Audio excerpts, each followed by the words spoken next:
All right, welcome to another edition of Soto Desperado Plays Ark Survival Ascended.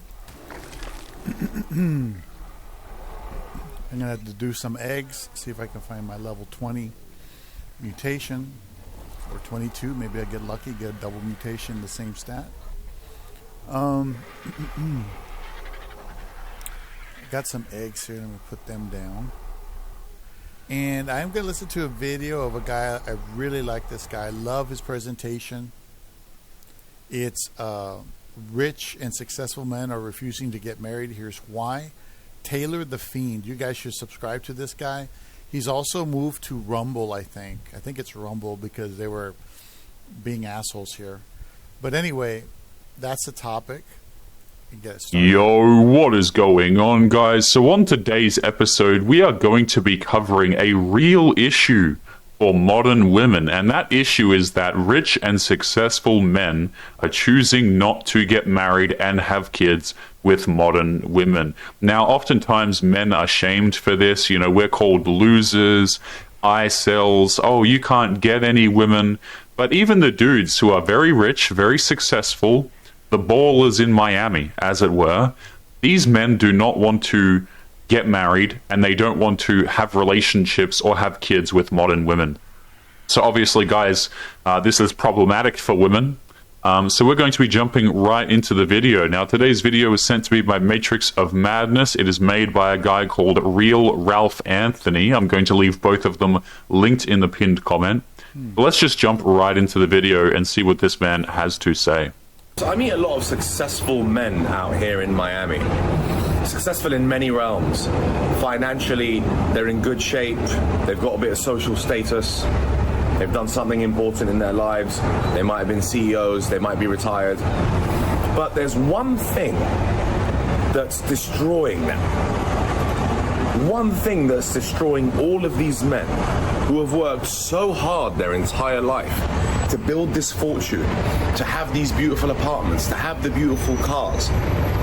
There's one thing that's destroying them, and I want to talk about this one thing. It's fascinating because I feel like they have so much in their lives, in the sense of they have resources. The cars I see here, the apartments, the villas, hundreds of millions of dollars on beautiful real estate. And you know what this is? This is a risk, okay? Dudes who have all of this money, they have all of these real estate properties, these assets, these flash cars, their watches, maybe just a lot of money, businesses and things like this. The reason why they don't get married to modern women, or at least one of the biggest ones, is you risk all of this when you get involved with modern women. You risk all of it. So it's no wonder that these dudes are opting out of marriage. They're often opting out of relationships and things like this. Also, by the way, the men who have these things have options. So what this means is they have no reason to commit to just any old woman who, let's be honest these days, guys, in Western society, particularly metropolitan areas, can't even make a sandwich. Okay? I don't say that to be rude. I don't say that to be mean. But they have no feminine qualities. They have oftentimes nothing that men are looking for. So all that there really is risk. Let's keep going. The apartments, the villas, hundreds of millions of dollars on beautiful real estate, beautiful cars, the dinners, the places they go out in. I am in the epitome of what you describe as the cream of the crop in terms of wealth. Okay, people come here with money, they come to Miami with money, they buy beautiful condos, they meet beautiful women. This is why I moved here 2 years ago, because I wanted to be part of this kind of elite level of money and society, if you like. Just by the way, guys, this is why women go to these places in the first place, okay? Now, I'm not from America, but I have certainly seen my fair share of women saying, oh, I want to go have a girls' night in Miami, right? I want to just go with the girls and go to the city for a bit, or I want to live in Miami. The reason why women go to these places is because they think that there are more successful dudes here, right? There are more simps. There's basically, they're chasing the top percentage of men. They're chasing dudes with a lot of money, They're chasing dudes who have great physiques and things like this. And oftentimes these men congregate in big cities, particularly ones like Miami. So if you have a girlfriend, for example, and she wants to go on a Miami girls trip, this is code for I am going here to hook up with other men. I'm going here to see what my other options are, guys.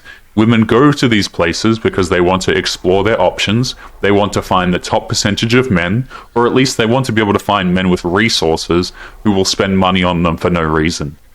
This is why they go to these big cities. Let's keep going. This kind of elite level of money and society, if you like. However, that comes with a downside. So let's talk about this one thing that's letting all of these men down. So I met a successful guy the other day, tall, handsome, runs a robotics company, right? A robotics medical surgical company. Guy's like 6'4", great beard, completely ripped, lives at the one hotel in the residence section, so he's got great accommodation. And the guy's got everything. He's got money, he's got looks, but he doesn't want to settle down or get married. Wow, I wonder why this might be the case. Okay, guys, I have covered on this channel many times how women will go out here and they will chase the top percentage of men, and then they will cry and complain when they can't get relationships from these guys. But the truth of the matter is that these men have no reason to commit to modern women. They have a whole bunch of options. They can go out there, they can order women off of dating applications like it is food to their doorstep, my friends. Okay? So the thing is about these dudes who have options, they have no reason to commit to modern women. And I don't feel sorry for these women when they can't get marriage, they can't get commitment, they start throwing around all the shaming language and going off on these guys, getting angry and mad about it. Because, let's flip the script here, most women have options, and they treat the dudes who are not in this top percentage exactly the way that these top percentage of men treat them. You see what I'm saying? So, it's completely obvious to me why these men don't want relationships. They are not given any incentive to get into relationships with modern women, guys. I think this is something that a lot of dudes learn, particularly early on throughout their life. They just get screwed over. And if you're a dude who's really quite successful, you certainly have a lot to lose. But he doesn't want to settle down or get married. And I was like, how come? I mean, I knew why, but I wanted to ask. I was like, how come, bro? How come you don't want to settle down or get married? Like, what is it that's stopping you from doing so? He's like, oh, man, it's just not for me, man. It doesn't make any sense. So I probed deeper and deeper to find out more. It's like, okay, what doesn't make sense? He was like, financially, I don't know what I would do. It doesn't make sense financially. All my assets would be under pressure. And I was like, what about a prenup? Wouldn't you get a prenup? And he was like, yeah, but that doesn't mean shit these days. Smart man. These prenups do not mean a lot, guys. Judges throw them out of the courtrooms all of the time. I hear this encouragement from society, from women, from simps, saying things like, hey, listen, you should go out there and get married. Don't worry about it, bro. Just sign a prenup. But prenups are thrown out of courts all of the damn time, okay? Now, riddle me this. If you are a man who is worth millions of dollars, why would you risk all of it on something that can be thrown out in court? Also, by the way, a lot of these women who are options, for example, let's just say you're a man who makes a lot of money, and so now you have options. Maybe you're not the most attractive man in the world. We know why the women are there. They are there because of the money. They are there because of the security, not because they're actually attracted to you, not because they're interested in you. A lot of these women in these places have been with an incredibly high amount of men. So it just doesn't make a lot of sense. I totally agree with this man, the man that he is describing here. And this is the conclusion that a lot of men come to these days. It doesn't make any sense. There is no logic to it. I am not rewarded for it. In fact, I am punished, right? Why would a man enter into a contract with somebody where people, i.e. the other party, is rewarded for breaking said contract? makes zero sense. Let's keep going. What about a prenup? Wouldn't you get a prenup? And he was like, yeah, but that doesn't mean shit these days. She'll still take all your shit. Yep. So this guy was scared of losing everything he'd ever worked for. I don't know if scared is the right word. I don't think men are scared. It's just a matter of self-preservation. You know, if you see danger out there, for example, let's just say you're going through the bush, right? You're going through the rainforests, okay? And you know that there's danger in there. It doesn't mean that you're scared of the danger. It just means that perhaps you have to do things a little bit differently. I see this language thrown around a lot. Like, oh yeah, men are just scared. Or for example, you guys have probably heard this one. Men are just intimidated by women. No, it has nothing to do with intimidation. Also, it doesn't have a lot to do with fear either. I think it's just common sense and it's self-preservation. Because he doesn't think it's worth this old school concept of marriage. Let's admit, it is a bit of an old school concept. Here we go, I'm talking about cars. I've literally got like, check out this Lambo cruising through now. Yeah, see, I'm not in America, guys, but I bet this stuff right here, you got the Lambo down here, I bet this is incredibly common in Miami. And again, this right here is the reason why the women go to these places, because they know the rich and successful men are there. They're hoping to find the top of the top. So if your woman is someone who's wanting to go to Miami for a girls' trip, just know, see this car right here? She's hunting for the dudes who are sitting in the driver's seats of these particular vehicles. Just another day in Miami. It's normal to me here. So anyway, this guy doesn't want to risk all the shit that he's ever worked for to potentially go down the drain. He doesn't feel like it's worth him investing his time into one woman. That is the problem here. Most of these men feel like relationships are transient, which I would agree with, especially around here. Around here, it's about how much money you've got, how good you look, and if you lose all that shit, then everyone around you just doesn't become your friend anymore. You lose friends like this in Miami. Yeah, you know what? It might be really clear in Miami. Let's just say you're in Miami, you lose all of your money, you're not as attractive anymore. Maybe you're not juicing, as it were, so your muscles aren't as big anymore. Okay, and you lose your friends. It might be very clear in Miami why that is the case. I think in a lot of other parts of society, it's not as obvious and people just won't tell you. They'll just kind of stop talking to you as much. They'll gaslight you a little bit. But this man is pretty spot on here, guys. People, particularly women as well, are drawn towards people who they perceive as attractive, higher status, and who have money and things like this. This is, call me cynical, guys, but people are oftentimes, particularly women, interested in what you can provide for them. They don't actually give a damn a lot of the times. They really do not, guys. I've seen plenty of stories of men, for example, who maybe make a lot of money or you're at least stable, then you lose your job, and for some reason, the woman just happens to leave you then.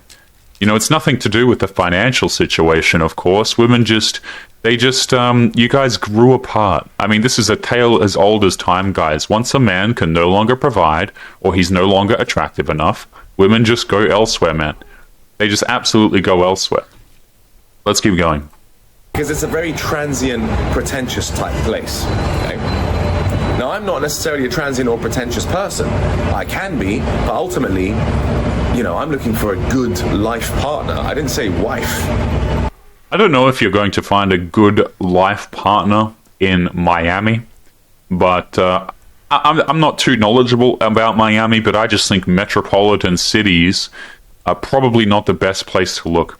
A lot of guys, if they want to find someone who's a lot more feminine, at the very least, they just end up going to different countries. They end up going to Southeast Asia, the Philippines, or they end up going into the middle of nowhere, not near these liberal metropolitan areas where women are empowered for going out clubbing every night.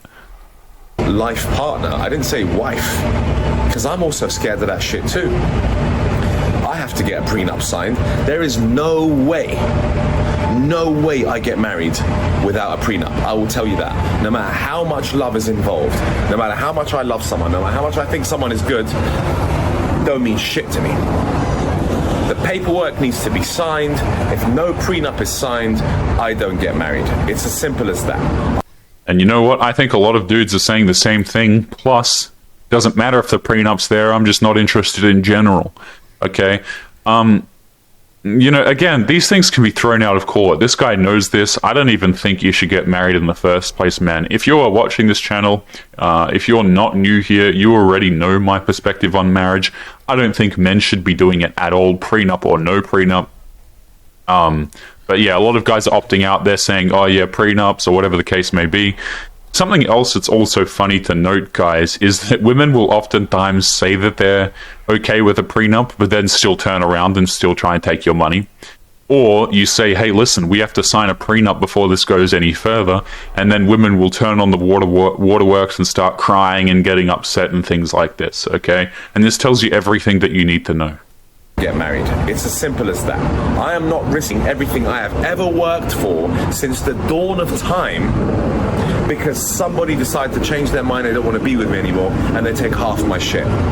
To me, that's the worst investment. I understand investments. I've been in investments since I left university at 21 years old, working for UBS Investment Bank as a trader on the alternative investment strategies desk in equity derivatives. Those are just a bunch of jargon words I just threw at you there. Thanks for that, buddy. But it would be the worst investment to ever make, to get married and to risk half of my money? What? No way. Makes no fucking sense. I think the really insidious part about this situation as well is the fact that this is something that is the government just completely facilitates, right? It is a system that is designed to crush men. I believe, guys, correct me if I'm wrong on this, but the average age that a man, for example, unalives himself, for whatever reason, coincidence or not, seems to correspond with the typical age of termination for a marriage. Okay? What I mean by this is it is incredibly damaging to men. It is a system. It happens repetitiously. It is predictable, and it is enforced by the government. So, you know, I don't blame dudes for not wanting to get married. I don't blame them for not wanting to get into relationships and things like this. It's amazing to me, guys, how the government doesn't put a stop to this, because, to be honest with you, this is the stuff that's going to make birth rates completely plummet. As far as I know, the birth rates are completely plummeting, as it were, anyway. Because if you are a man who lives in Western society, having a family, for example, is not something that it used to be. You used to be able to have a family, you used to be able to go out there and work, you would have a feminine wife at home, you would return, and you'd pay the bills, and the cooking would be done, and the kids would be looked after, and you were happy, and the family was happy. These days, guys, you have two working parents, you can't provide for the house anyway, kids are completely unaffordable. If you do want to have kids, you have to risk absolutely everything to do it. The quality of women is significantly worse than it once was. I mean, I could go on and on. Now, if you have children with that person, of course I understand that children need to be protected. That's a different story. But the reason why I spent so much time in Eastern Europe is because men are more protected over there. Men are not protected over here in the West. We are fighting a losing battle. If men like the guy I met, who are tall, successful, handsome, are not looking to settle down because they just think it's too risky and it's not worth it, then we got a serious problem in today's society. So that is the one thing that lets these men down over here, is that they'll probably not have children, they'll probably not have a life partner, they'll probably continue to play the field and sleep around. And ultimately, that form of hedonism is a trap, and it's just a hamster cycle and a hamster wheel that you keep running around. You look at someone like Mark Zuckerberg. Mark Zuckerberg has stuck to one woman for a very long time. Now, she's not exactly a top model, but he probably loves her, they stay focused, and they're strong together, and that's why men like Mark Zuckerberg continue to do great things, because he's focused and he has the right woman by his side, and he hasn't chosen her for the wrong reasons. I think a lot of these successful men, to be honest with you, probably would have succeeded without the woman by their side anyway, probably would have done even better. women love to hear this stuff, man, right? If they have a successful man come out here and say, oh, I couldn't have done it without my wife or something like this, they just eat that stuff up. Yeah, I'm the one that made him successful. But to be honest with you, I see a lot of women out here and they don't contribute anything to the relationship. They don't contribute to the dude producing more finances or anything like this. Usually it's actually the opposite, where the dude has to work around the woman and make his himself successful, despite the fact that she's there and she's throwing issues at him left, right, and center. You see what I'm saying? There are so many instances, guys, where the women are actually more of a detriment to the man's finances, but he just keeps her around because he wants her to be there. These dudes probably could have done a lot better if they were to, for example, hire maids and things like this and just go out there and give work their all. So I've seen a lot of videos like this as well, where women try to take credit for men's success, and it always just makes me cringe, guys. Like, always makes me cringe. For whatever reason, when these women get divorced, they can't replicate the success ever for some reason, despite how pivotal they were in making the man wealthy, apparently. Most men will choose a woman based on her looks. Oh, she's hot. Yeah, she's a baddie, man. She's a baddie. I hear that shit around here every so often. Oh, she's a baddie. She's a baddie. Bro, she's dumb as fuck. She might...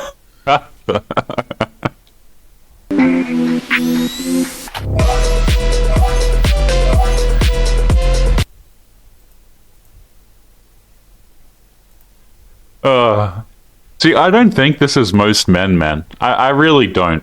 There are clowns who will do this stuff, but I think the average man, he will sacrifice points of attractiveness for a woman who is more feminine, more pleasant, and better to be around. I've said this, guys, but yes, of course, men do care about how attractive women are, but it's not the be-all, end-all, and a lot of guys will actually trade that off for someone who's a better person, in my opinion. Now, this might be different in Miami. This guy's probably right. Maybe it is, but in any case. Might be a baddie, but she's dumb as fuck, and she'll take you for everything you've ever got, and she's full of trauma and full of emotional baggage. So, you know, again, that is the other thing that men here fail to see. They fail to see through people and understand what they're actually like. They are more likely to have their lives destroyed because they cannot spot what a good quality woman actually looks like. So that's the story with Miami and Miami Beach especially. Yeah, again, I don't even know if quality women are in Miami, man. I really don't, especially the ones that you're going to meet out and about, as it were. A lot of these women will be deceptive. They will lie to you about what kind of people they actually are. And like this man says, they will try and take you for your resources and your finances.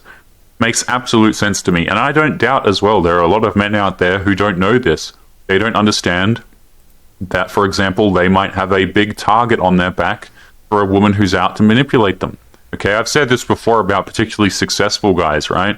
But if you're a successful man and you don't understand how other people might be inclined to use you, especially women, then you're probably going to destroy your life at one point or another.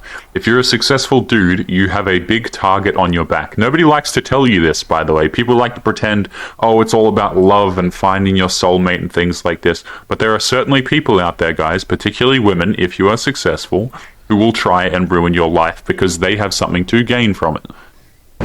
But as always, we must stay positive, and this content is never meant to be negative. It's just meant to be, this is the state of the affairs on this side of the world here, especially in the West, especially in America. Protect yourself. Believe that you can find the right partner. Don't just keep playing the field your whole life. It might sound like fun.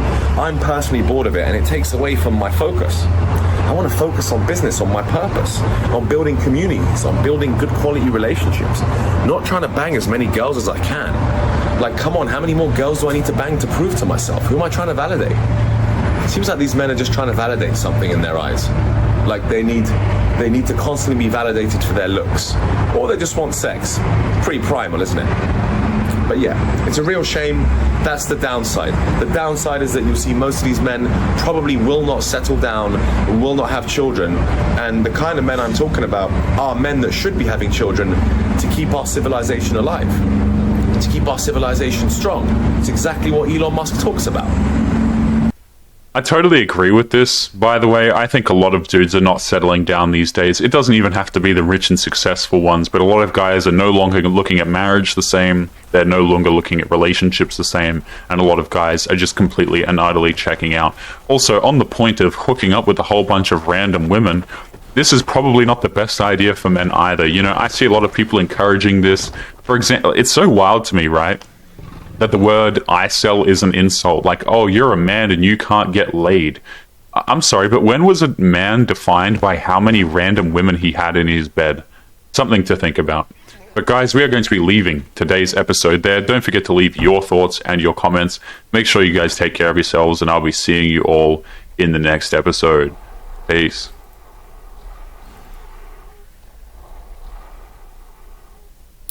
Yeah, it's a sad situation, guys.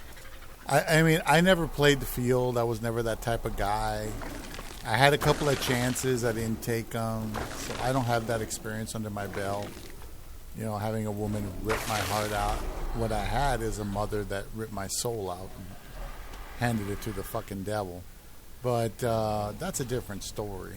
It's not the same as somebody that says they love you. That's scary. Mom never said she loved me. I think maybe once in my entire fucking life did she say something even close to that.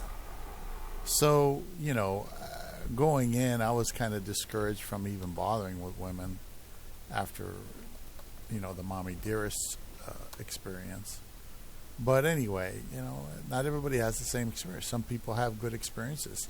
What I want to hear is feedback from people who have lived for a very long time and lived together and had successful relationships, and compare it to the people that have had failed relationships.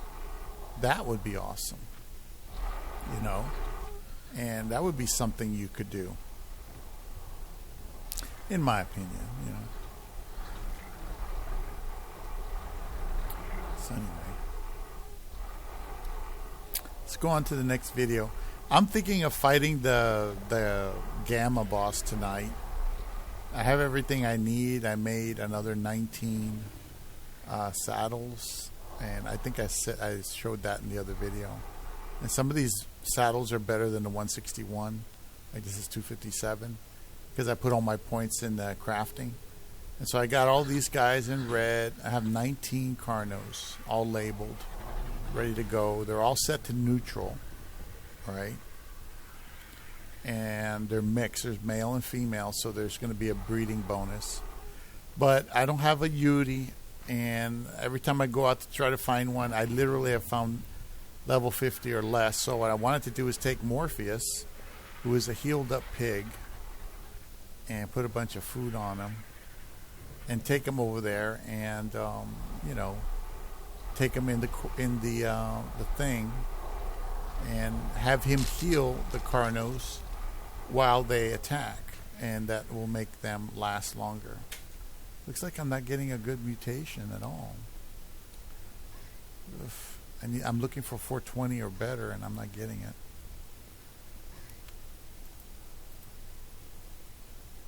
Yeah.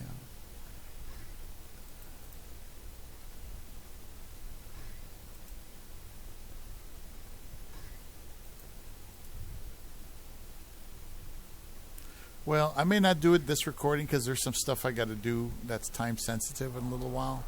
So maybe I won't do it on this recording, maybe the next recording.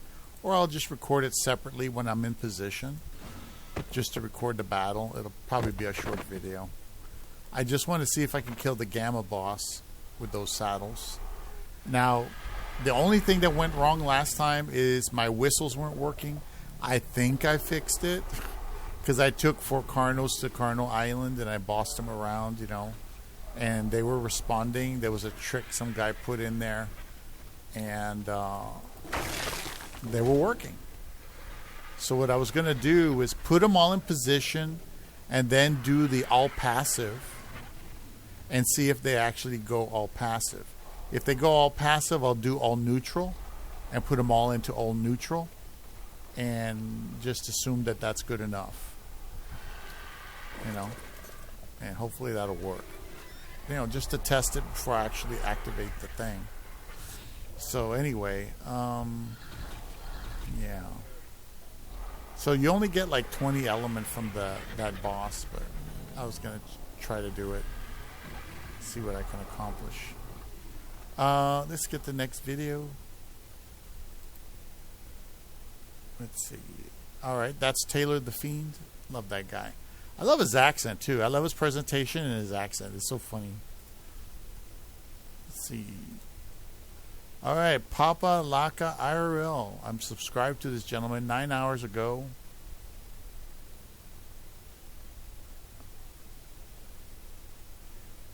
Copyright disclaimer.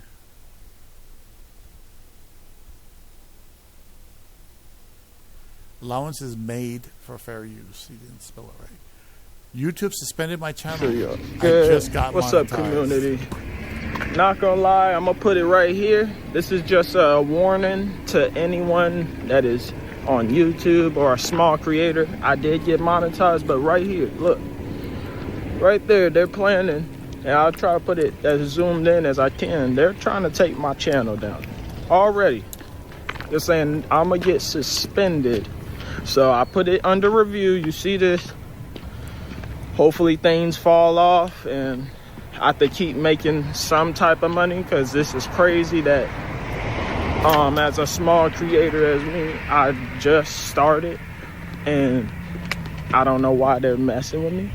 They're like reviewing my whole account, so it's like I had to submit an appeal and everything. I don't know if any of y'all had that same experience or if it's because of new policy changes, but it's like, come on now, this is ridiculous. Like, I'm still going my 9 to 5 right now, but I don't know what I'm gonna do, man. If they take that down, I might just quit. Cause why get monetized and then literally I haven't even had the channel for a month and already they're trying to just shut me down. So it's like, how the hell do I deal with that? But y'all let me know in the comments, man. Have y'all seen this before? Because I just submitted an appeal and hopefully I have to keep making my money and not lose my YouTube partner program, because I haven't even gotten paid yet. Like, but it's cool. I'm just curious if anyone else experienced this. This is the truth, dude, you know. But nah, this is messed up though, man. Like, I work pretty hard on my videos. Not gonna lie, I got monetized in 2 weeks, and for them to just already just try to shut my channel down. I said a prayer earlier.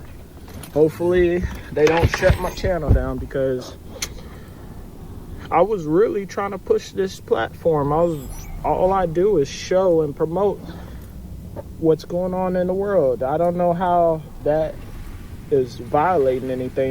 None of my videos don't get monetized. They get monetized. They're with the green $sign, so no yellow $sign.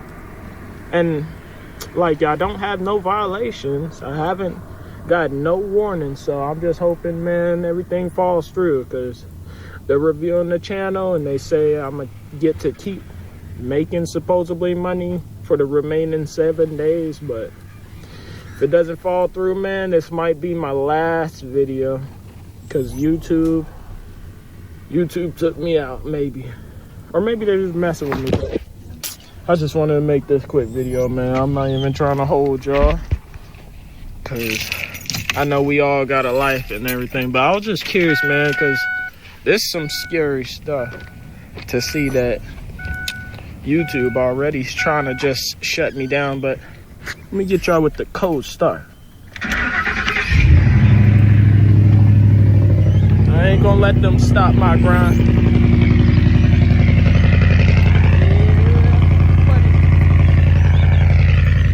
Alright, y'all be safe though, chat. Alright, bro. That's unfortunate. A lot of people are trying to make money off this gig, you know. I'm not making any money. I'm not monetized because I don't have enough subscribers or anything. I make videos just for fun, for my own entertainment. I don't really do it for money. I had some ideas on how to do it, but I'm not sure Anyway,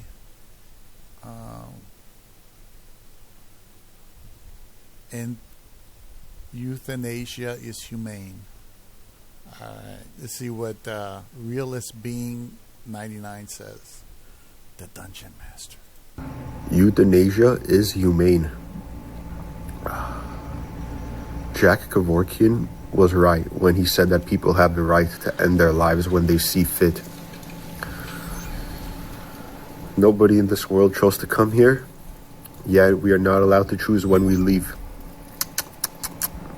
What a backwards world we're living in, guys. Humanity is just at such a low point that it's pathetic, man. Like, this world and the humans on it, this world and the humans in it are such a pathetic waste of space, man. Think of all the oxygen and carbon dioxide that would be saved if there were no humans on this planet. Man, I wish that I was in a better world and not here, man. You know, whenever I realized that I made it this far in life without getting the things that I know would benefit me, whenever this comes to my realization, I remember that this world deserves to burn, and I do not care about saving this world or taking care of this world or protecting it. I don't give a fuck anymore, man. I'm not trying to save this world.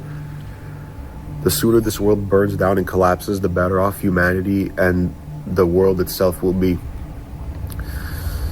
Less humans, less suffering. Think about it, guys.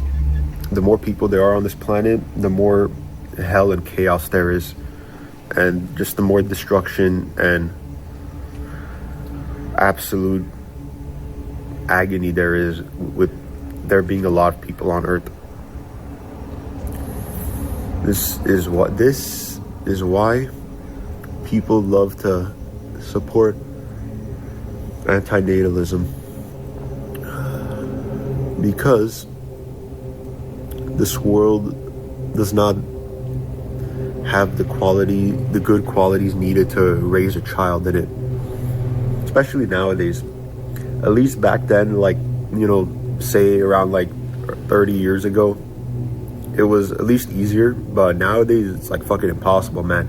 There's legit no point in having kids anymore at this point. If you have kids past 2025, like starting 2025, if you have kids, you're legit like screwing them up for life. Like, their life is completely worthless at that point, and they're done, man.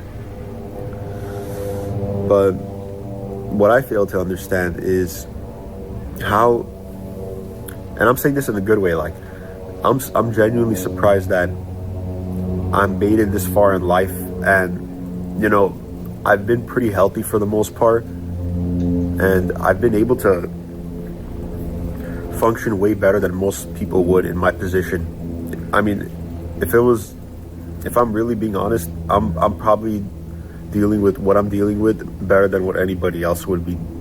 So I know that I'm an amazing person, and I made it much farther than I thought I would, and I'm much stronger than this world wants me to be. That's why this world is afraid of me, and it wants to get rid of me, and it just wants to make me kill myself, and that's what's going on right now, guys. Like, I'm fucking done with this place, man. I can't wait till the afterlife. Imagine all the beauty and peace that there will be there for me when I reach the heavenly lands that I am not allowed to reach in this stupid physical realm that holds me back. Fuck planet Earth, man. Fuck this place. We all have the right to choose euthanasia at a certain point in our lives if we want to, because there's legitimately no point in living for the most part. The only things that are good that come out of life are happiness and pleasure and freedom and content and love. Things like this. Things like this are what make life good. Without these things, life is basically completely meaningless bullshit. It's already meaningless bullshit as it is, but without those things in your life, it becomes even worse. And that's what I'm dealing with right now. That's why I'm just always fed up with the world, and I just want to find an exit somehow, and I want to reach greater lands that I cannot reach on planet Earth. Let me tell you guys this, man. This planet does not give a fuck about you. The animals on this planet don't give a fuck about you, so don't give a fuck about any of them, bro. Fuck the animals on this planet and fuck this planet, bro. I'm done with this bullshit. That's for all of you, ladies and gentlemen. You all deserve that for making it this far in this failed abortion, stupid faggot of a world. But yeah, guys, all we can do is give ourselves the credit and respect and love that we deserve, because no one else is going to give that shit to us. Nobody knows how hard our lives are. Nobody does. Not our parents, not our siblings, not our friends. Nobody does, man. That's why you're truly on your own in this world. And fuck, man, I can't wait to fucking get out of here. I need to just go to sleep, like, and just be at peace, man. But yeah, man, I mean, even if I was allowed to euthanize myself and it was legal where I'm living, I still don't think I would do it. But it's for sure something I would consider, man. It's a really good option if you're struggling in life, man. You know, people always say, oh, don't resort to that. Oh, that's so, you know, sad and that's so desperate. Like, no, it's not, bro. How is that sad and desperate, bro? Like, I mean, if you think it's sad and desperate, you have to remember that this world makes humans sad and desperate. Everybody, every single human on this planet, no matter what age they are, no matter what gender they are sad and miserable and lost. Everybody is, man. Don't let these ideas get into your head about how other people are doing better than you and you need to level up to them. Fuck that shit, bro. You don't need to level up to anybody. Nobody is above you. In fact, if anything, this world is beneath you. For sure, this world is beneath us. That's 100% true. Now, when it comes to humans, I just like to say that no one's above me, because I don't really like to say, oh, you know, I'm better than all these other people, unless they're complete pieces of shit and they're dumb retards. Then yeah, obviously I'm better than them. But when it comes to this world and planet Earth, I believe every single human on this planet is above planet Earth and this world and just all these circumstances and situations that they're put into. This is why euthanasia is so beautiful, man. I don't understand why it's so controversial, bro. People think it's okay to give birth to others without consent, yet they think it's wrong for you to give consent as to when you die. Like, how does that make any sense? Do you guys not realize that? There's a reason babies are crying when they're born. It's because they know that this world they're born into is a complete mistake and it's a failed abortion. And if this world was a baby, what would have needed to happen is someone would have needed to put a coat hanger in that pussy and just pull that bitch out and just killed it. Like, fuck that fetus, bro. If life was a fetus, I'd fucking stomp on it and kill it and laugh. But yeah, guys, euthanasia is very, very, very critical in this world, especially for terminally ill people who are dealing with illnesses and diseases that can't be cured, and it just keeps causing them debilitating problems, whether it's with their body or with their mind. Whatever it is, bro, people have the right to a peaceful death and to a non-violent death, instead of people blowing their heads off and hanging themselves and cutting their throats, or jumping off of a mountain, or jumping off of a building, or drinking bleach. Instead of people doing things like this, they could just make it so we eat a pill and we die peacefully like that, bro. That's all it takes, guys.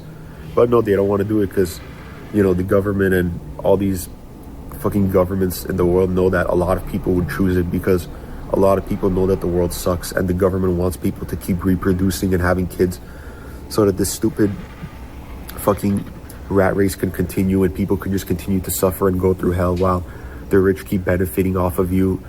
Like, that's what's going on, guys.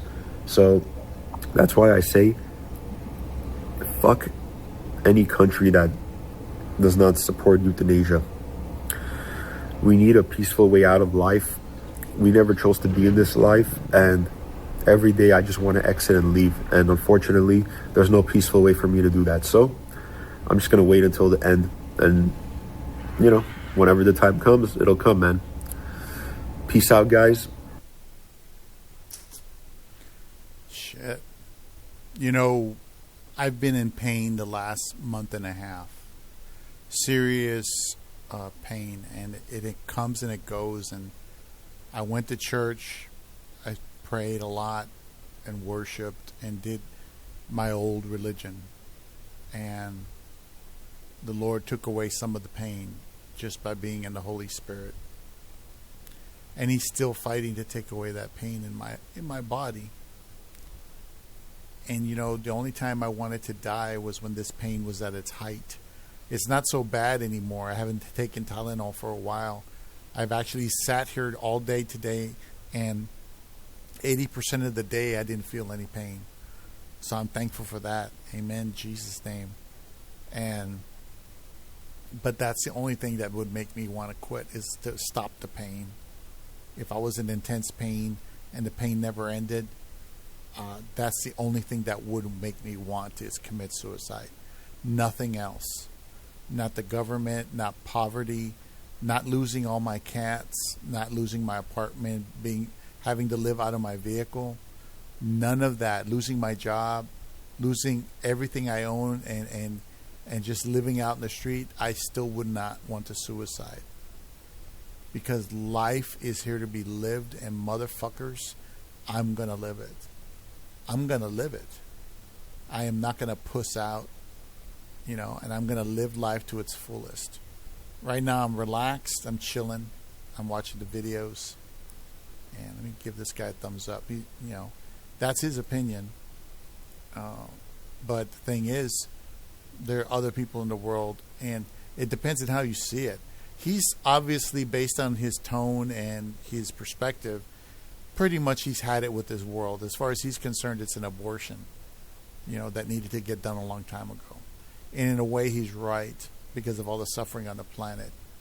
But the truth is, it's a challenge. Just like making $1 million, just like surviving in the real world, in corporate, it's a challenge. And either you live up to the challenge and you raise your personal standards, or you don't. The only thing I could think of is pain. Pain that can't be stopped. Pain that keeps coming forever. And you're stuck with it the rest of your life. Eventually, even the strongest person will break under that kind of pain. It's like being tortured forever. So that is the only exception I could think of for suiciding. Even if you killed a bunch of people, or a bunch of people hurt you, or this or that, there's no reason to suicide. I'm starving. You can find food. I have nowhere to live. You can find some place to crash. You can make you can make a hole in a wall, a home. You can. You know, if you go blind, there are people that'll help blind people because they can't help themselves. So there's still no reason to suicide. You can sit there and listen to music all day and eat whatever shit food they give you because you're not active anymore. You know, you don't quit. You live life. You enjoy your life. You enjoy every moment of it, whether it's in pain or not. But I'm just thankful the Lord's taken the pain from me. He's taken the burden. And like today, I've had very little episodes of pain. And I'm just staying still, eating very little. I found out that the sparkle water I like to drink has sucralose, and that is incredibly bad for me as a diabetic, because that raises your blood sugar level. It's really sweet, but I thought it was not affecting me because it says 0 calories, but it's misleading. Even though it's 0 calories, it's still an artificial sugar that it's not really a sugar, but it's close, and it's sweet, and that's why it tastes good. But the truth is, it raises your blood sugar level, period. It's no different than fructose. Well, it's a little bit better than fructose, but it's called sucralose or sucrose. sucrose, and it's bad for me. And I just bought, this weekend I bought 2 cases of that shit. 2 cases of it, and I got half of a case in the fridge. So I have 2.5 cases of that shit. And I was drinking it every day, 2 or 3 at a time. Not thinking anything of it. All the while I'm like, why isn't my blood sugar lower? Why doesn't it go lower? You know, it's that probably cost me like 40 points worth of sugar. But I learned, I lived, I adapted, I put it aside, and maybe later on I'll drink it one at a time, or I'll give it away to somebody. Because I personally don't want it. Not really. Not after what I found out online.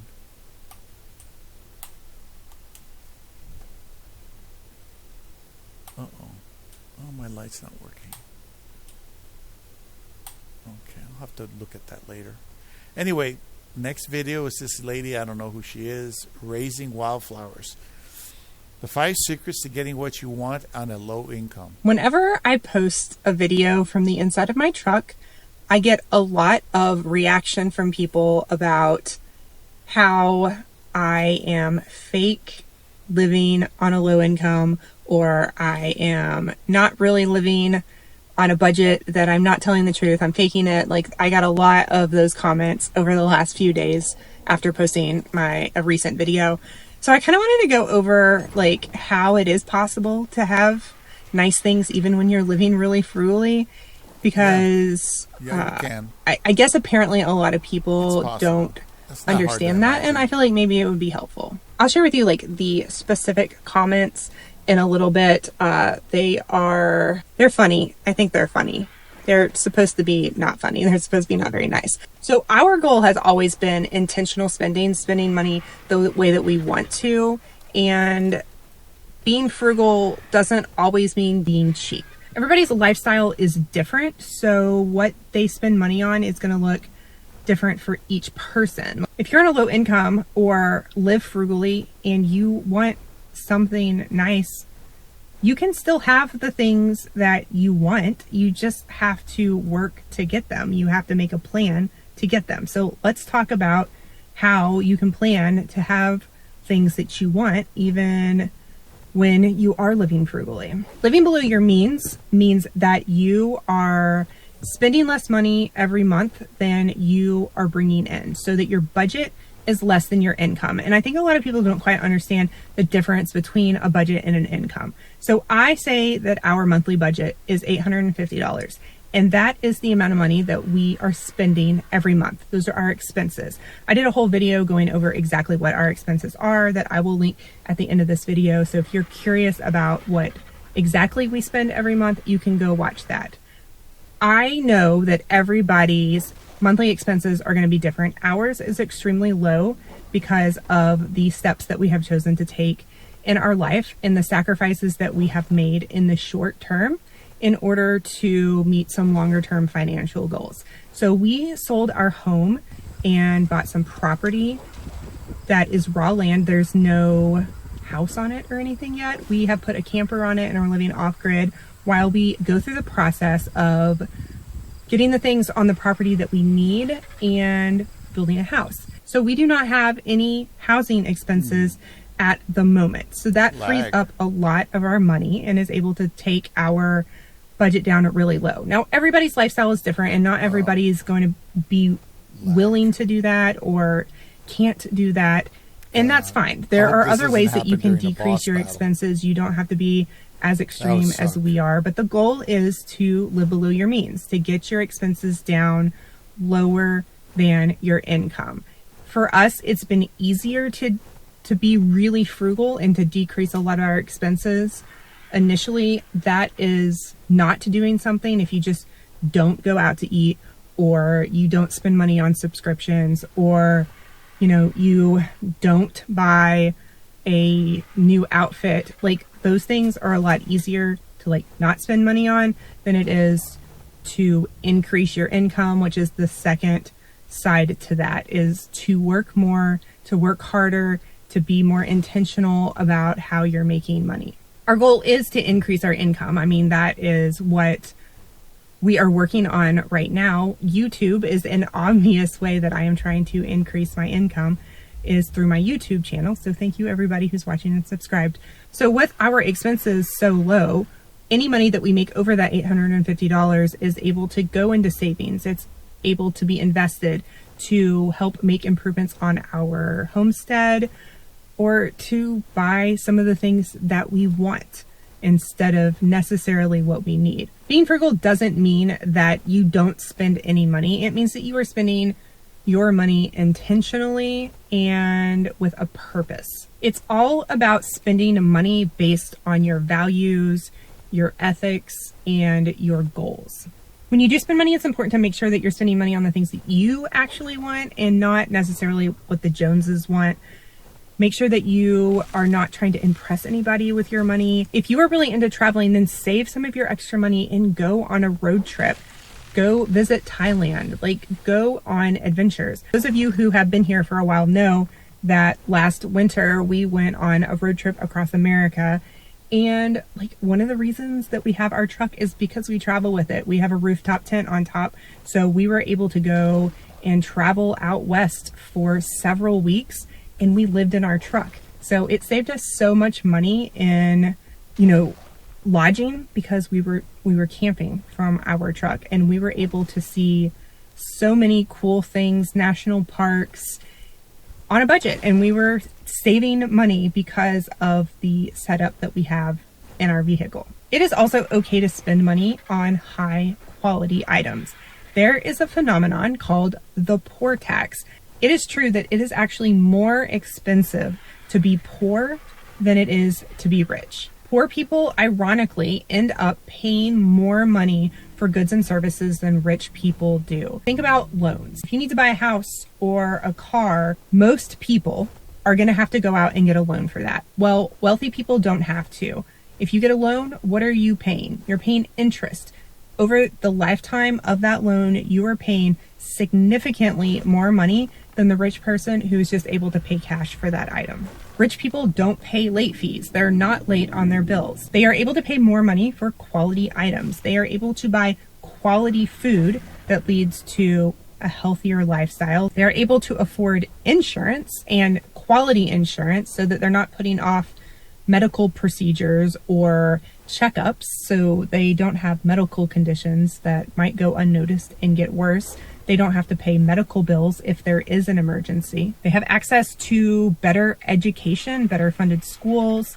They're able to pay for college, and they're able to buy quality items that are going to last them a lot longer. If you're poor and you cannot afford a really nice quality pair of shoes, say a $90 pair of boots that are going to last you several years, and you can only afford the $30 pair of shoes, but those pair of shoes are only going to last you a few months, and they keep breaking and you keep having to rebuy them. But the rich person who is able to buy the $90 pair of shoes is able to keep those shoes for a lot longer. If they do break or something happens to them, they might even be able to repair them for a fraction of the cost, because the overall quality of the boot is better. Not only does that save them money, but it also saves them stress and time of having to continuously find a new pair of boots, replace those boots, maintenance those boots. We can apply that same concept to just about everything, including vehicles. If you buy a vehicle that is high quality, reliable, safe, it is going to, in the long run, save you money than if you were to buy a lower quality vehicle that you're constantly having to maintain, repair, and might not last you for all that long. It's really important to be aware of this poor tax so that you can set yourself up a little bit better to win at this game I don't know what's going on with this thing. Just unfairness, really, when it comes to money. Okay, first comment. Your car doesn't look like a cheap budget car. It looks like a nice expensive car. Should have a beater car if you're low income. Just take a quick 5-second glance at the seats in the vehicle you're in. You are not on a low budget income. That car, probably high priced SUV with those leather seats, looks very expensive. I don't drive that kind of car. This is fake for YouTube monetization. Smart comment. I noticed that too.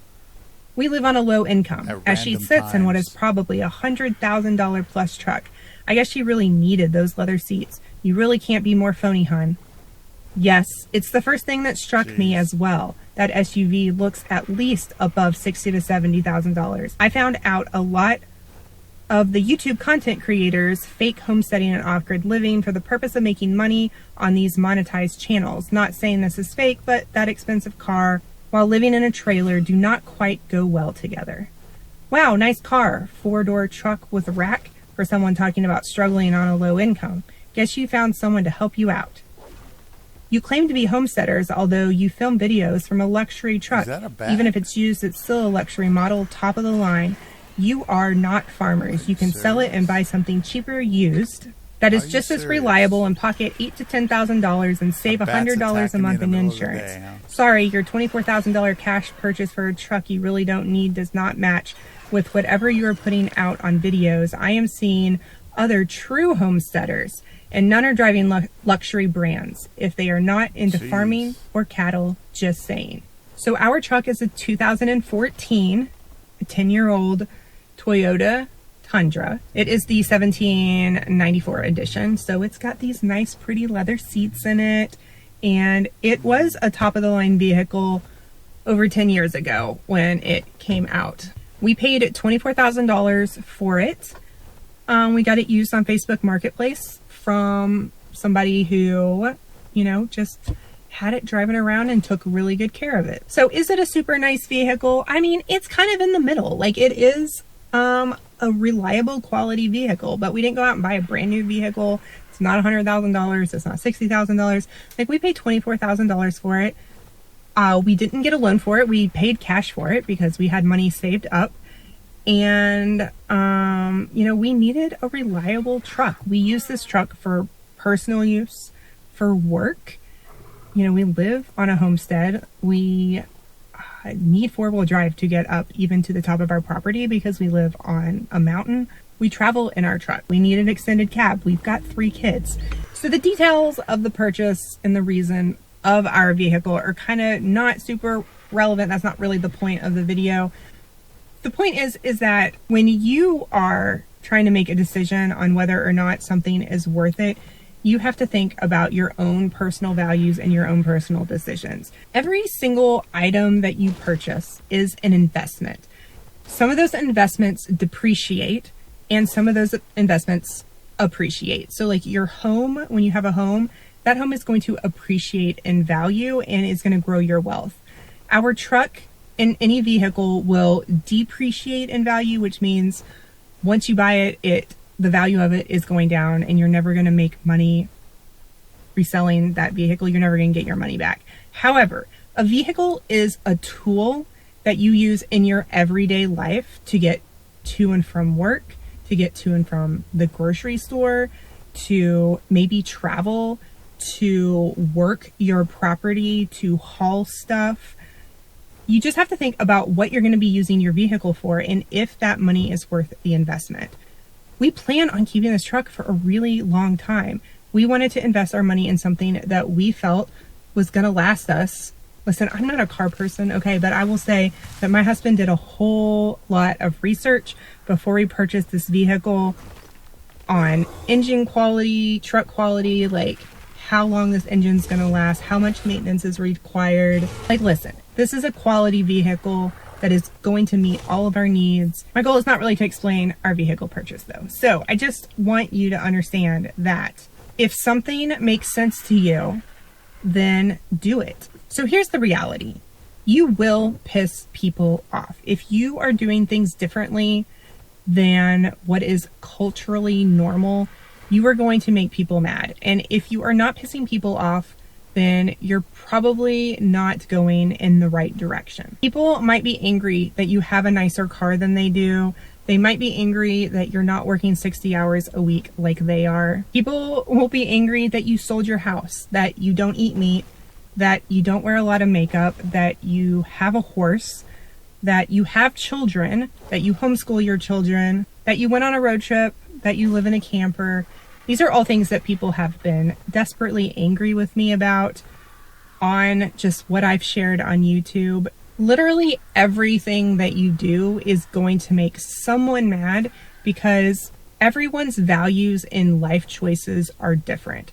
That's a good thing, but there's also so much judgment around everything that everybody does. People are like this just innately. It is who we are as humans. We want to fit into society and be part of a group. And people have a really hard time with anything that is different. People like patterns, and anything that is outside of their like normal pattern, it causes fear and anxiety in them. It challenges their personal beliefs and identity and makes them feel unstable. It makes people really think, something called cognitive dissonance, where you're not really aware of certain things. You don't think about them deeply just because that's how they always are. And so you're really not aware of something. And like, it makes people really uncomfortable. Like, for example, there's a lot of cognitive dissonance when it comes to the foods that we eat, particularly around like meat. We don't eat dogs and cats, but we do eat cows and chickens, and they're all really animals. We're not part of the process of killing animals for meat anymore, like on a homesteading experience. Like, people raise their chickens and then they kill it and they eat it, and they're part of that whole process. And most of America is not part of that process anymore. They just go to the store and buy chicken, and they don't even think that it was once like a living creature. Like, people want to have shared values and opinions with other people, and when they don't, it makes them kind of unable to connect with other people, and it kind of rocks their social standing. So they fight that. So stop trying to make everyone happy. You're not going to. You need to think about what you want, experiment with those things, make goals, fail, try again, grow, be creative. The world needs creative thinkers. We need people to think outside the box. That's the only way change is ever going to happen. Everybody sits here and complains about our society and how things suck right now, but everybody's just doing the same old thing. We got to change stuff. You got to think outside the box. So figure out the things that you want to do in life. Make a goal and a plan to get there. You have to ignore the negative comments. It is really not about you or even about your choices. It's really a reflection of the people who are making those comments, their fears, and their own failures. Go confidently in the direction of your dreams. Live the life you've imagined. As you simplify your life, the laws of the universe will be simpler. Henry David Thoreau, who I love to quote on here all the time. If you want to see my $850 budget, if you haven't seen that yet, you can watch this video next. If you've already seen that, then you can check out this video. As always, thank you guys so much for watching, and I will talk to you next time. It's already filled up, huh?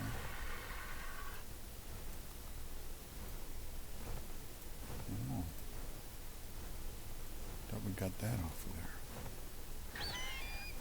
Yeah, that's what happens when you release a lot of personal information. You run the risk that people that are usually in a hypercritical mode of thinking, high scrutiny, high critical, even narcissistic sometimes, they'll take the data, the information you give them, and they'll use it as a weapon, just like if you were being charged with a crime. They'll use whatever information they have as a weapon to make a case against you and get you convicted. The thought process is seen in the justice system with how they think. They don't think, well, now that we identified the problem, now we can come up with a solution. No, now that we found out what happened, we know exactly who to punish into submission. You know, and they're trying to attack them, but it's like it's just a simple people that just so happen to get a decent car or vehicle, and they're doing their best with what little bit they got, and that's the way it is. That's the American way. You know, we take this little bit of stuff we get, this teeny tiny bit of stuff we get, and we make it work. I just transferred $150 to my stock market, to my Forex stock market, and I didn't do that. And I'm doing that at a great sacrifice. Really, I can't afford it, you know, in reality. But I believe that seed money, that 150, the Lord will take that and bless it and break it and multiply it, and I'll get all the money I need. That's what I believe.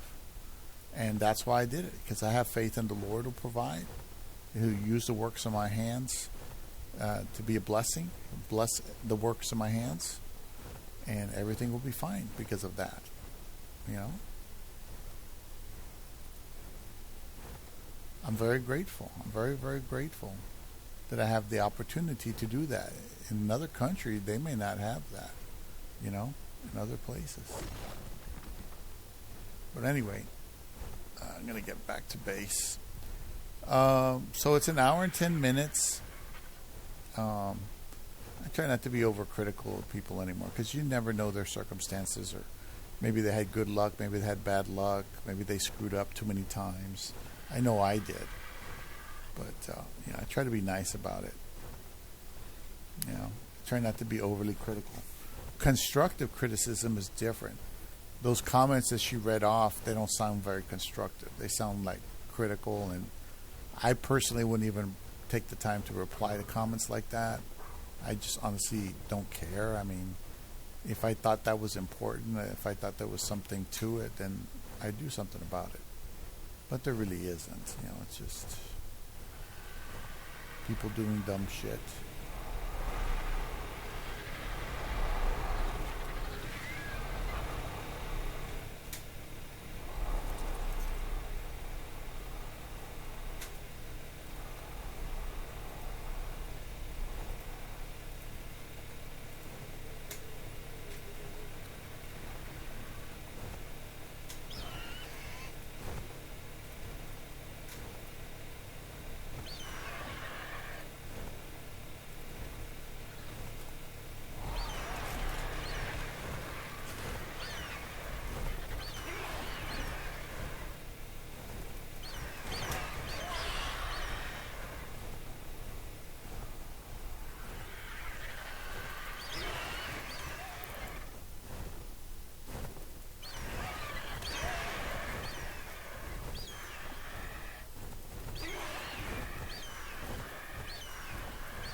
It's good to save that flint so you don't have to gather it later.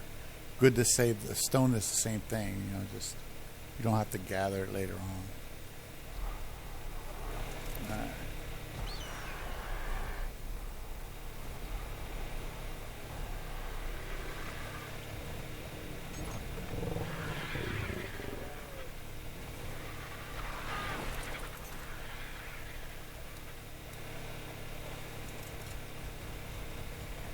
So I put it in a vault to try to get the weight off the bird, because I knew the bird was going to fight or have to fight.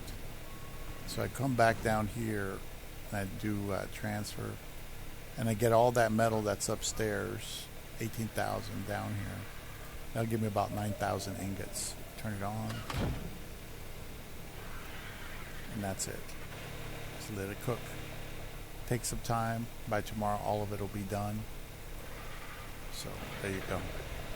Anyway, yeah, I ran out of metal making all those saddles. I mean, it's expensive. Made saddles. I made a double barrel shotgun. I mean, this is a good one too. It's like 755% plus my own personal percentage, which is 415. So what? 755 plus 415. That's like well over 1,000%. So whatever I shoot's gonna be blowing everything away. So anyway, I gotta go feed those animals outside. And what I'll do is I get in position, and next recording I'll go ahead and take on the Gamma Boss. And like I said, I'll test it the way I said. I just need to make sure my whistles work, because for crying out loud, What happened last time really sucked ass. It honestly did. So I got to redo armor and all that stuff so I can take care of business.